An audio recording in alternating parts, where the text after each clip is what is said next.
All right, so Mr. McGee, you've worked out an incredible, well, not you, your lawyer has worked out an incredible deal.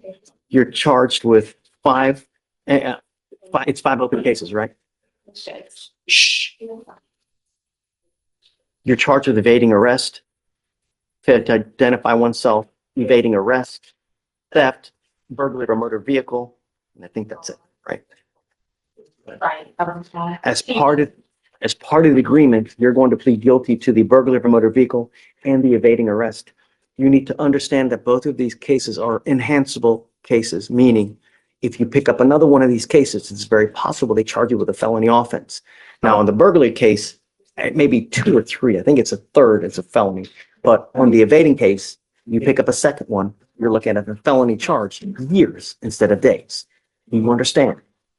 So I don't know who you're hanging out with. I don't know what you got going on in your life, but you got to surround yourself with better people, because you start with the wrong people, they're going to bring you down.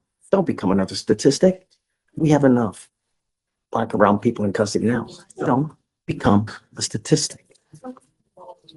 You're giving up the right to a trial, right to compel witnesses to testify on your behalf, confront and cross-examine your accusers. If you're not a citizen, there are possible immigration consequences. You can be deported, excluded from the country, denied naturalization. You give up the right to appeal once you plead guilty to these cases. You can't do anything else. It goes on your record. It'll be there forever. How do you plead to both cases guilty? Mr. McGee, if you need anything, just come back, talk to me. I'll get you whatever you need. If you want a place to stay, food, cell phone, tablet, we can work just about anything to get you what you need. It's never a problem. But would you get out there, you get on the street, you got to be careful, man. You get for one life. You don't get another one. There's no redos. Good luck, man. It's 30 days. I'm sorry, 30 days in jail, credit for the 29 and 31. Okay. We have a problem.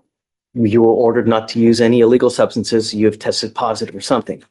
I don't know what it is, but I need you guys to talk to see. All I know, it's an amphetamine. I don't know what it is. It's her prescription medication, Your Honor.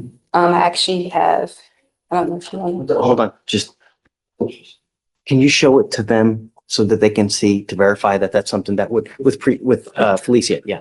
Yes, sir. And then just take a seat from the jury box. Yes, sir. Like, I don't want to ding if it's actual, like, medication that's prescribed that she's taking that could give that kind of positive result. So let's take a look to see. And then I'm hoping that that's what it is.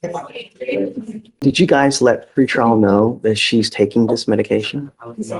Did she? We were not notified of it. If we were, Right, we okay. did. So- It's something we would have submitted a bond. Come on up. In the future, when you're taking something, you have to let them know what you're taking so that they don't ding you on a bond violation, because a lot of times we get people here taking medications and it'll set something off. We don't know. So we're assuming that you're taking something you're not supposed to. So I'm not going to ding you on it. You're fine. Just if you're taking anything else, please let them know so that they won't file these reports and we have to drag you over here for nothing, you know? Okay. Yes, ma'am. Okay. Thanks. We'll just give you a normal reset. Good luck, Ms. Rollins. So she has a co-defendant. Do you guys represent the co-defendant? Do you know? No. No? I believe the defendant also has a felony because he had prior thefts on it, Really? but she is a first time offender. And her, yeah. And her involvement in it is not as much as the co-defendants. Ms. Ayala, you're charged with, you speak English, ma'am? Yes, sir. Okay, Ms. Ayala, you're charged with theft. Shh. You are facing up to a year in jail and or a $4,000 fine. We are going to do probable cause. You have the right to remain silent. Anything you say can and will be used against you. You have the right to have an attorney present. If you cannot afford one, one will be appointed to you, ma'am. On March 9th, 2025, at approximately 5:43 p.m., an officer was dispatched to a Best Buy in Houston, Harris County, Texas, in regards to a theft. The call notes advised that the suspects had left the location in a red Dodge Challenger with a temporary tag that started with 74.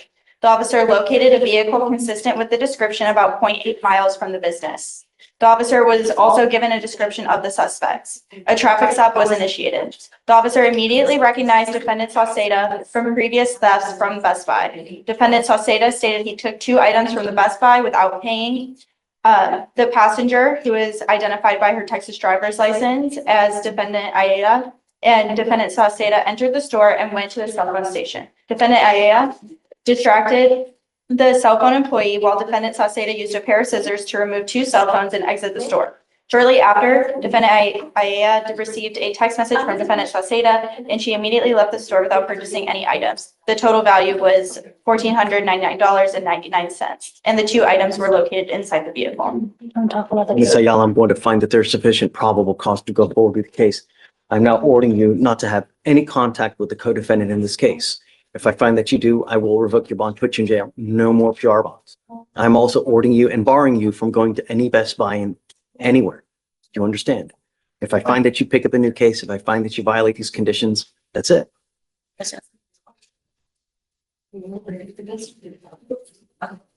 So do you mind filing those conditions, no contact with the co-defendant, no going to any Best Buy, anywhere? And then now you have a lawyer. Because you have a lawyer, I will waive your appearance, but it is your responsibility to stay in touch with them. If they tell me they can't get a hold of you, I will issue a warrant for your arrest. For now, I'll have you sign a reset with Victoria. We'll have you take your seat in the jury box. So we'll get your bond condition. We'll have you sign it. And after that, you'll be free to go. Okay, thanks. Judge, I have 2 bond violations. Okay. The first one is Torres Noe. His bond violation is for failing to show up to a random UA. I tried reaching out to him, Judge. Apparently, he got deported. So that kind of explains why he. Sure about that? How do you know? That's what the family told my office. Got it. Okay, I'm gonna end up revoking it then, because I can't just leave it open. I'll leave it at 2501. Yes, Judge. Okay. And we reinstated once and stuff, if he's that. I mean, let's see, like, more than likely, like, if it's not his fault, they just up and took him, then, you know, Yeah, his family says he was detained by ICE and deported. just I would reach out to the family, let them know, hey, if you're gonna get him back, do it the right way. You know, like, get permission first, and then if I see that they do that, then of course, absolutely, I would reinstate it, you know? So, Sure. who's second? And then Judge, the second one is gonna be Lambert, John. With an L. Yes, Judge.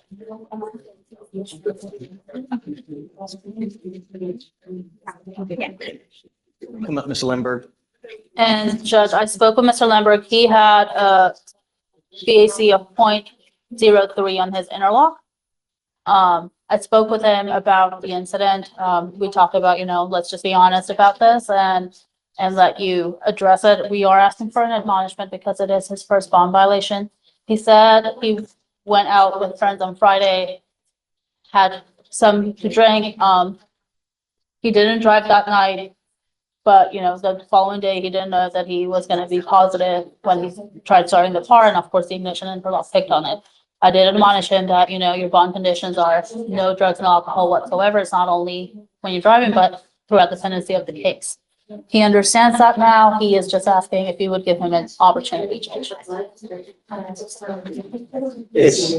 You had it to be out 2 years ago. Now you've got another one. We tell you not to consume alcohol, yet it's happening anyways. So either you don't care about court orders or you have a problem.